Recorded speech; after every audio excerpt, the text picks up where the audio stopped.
வணக்கம் மக்களே. இந்த வீடியோ பார்க்குற எல்லாருக்கும் ரொம்ப நன்றி.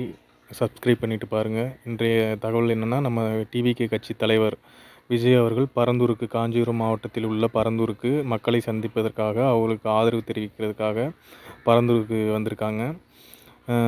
அது என்ன காரணம்னு கேட்டிங்கன்னா, பரந்தூரில் அரசாங்கம் ஒரு விமான நிலையம், அதாவது சென்னைக்கு நிகரான ஒரு விமான நிலையத்தை கட்டப்போவதாக ஒரு வருடத்திற்கு முன்பாகவே தகவல் வெளியாகி இருந்துச்சு.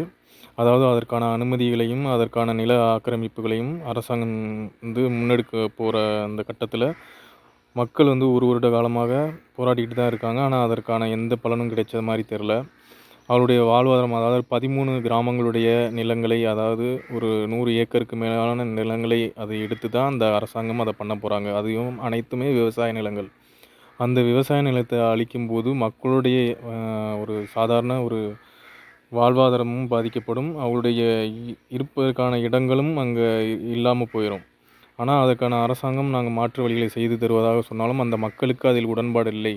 ஒரு ஒரு ஒரு வருஷமாக அதுக்கான போராட்டங்கள் நடத்திட்டு தான் இருக்காங்க. ஆனால் யாருமே அதுக்கான ஒரு தீர்வு கொடுத்த மாதிரியோ, அரசாங்கம் அதற்கான முடிவை தெரிவித்த மாதிரியோ தெரில.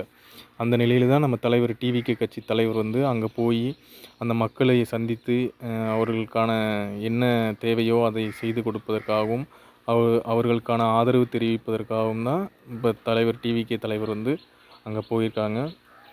இப்போ அங்கே கரெக்டாக இன்னும் ஒரு மணி நேரத்தில் தலைவர் அந்த மேடைக்கு சென்று அவருடைய உரையை தொடங்குவார்.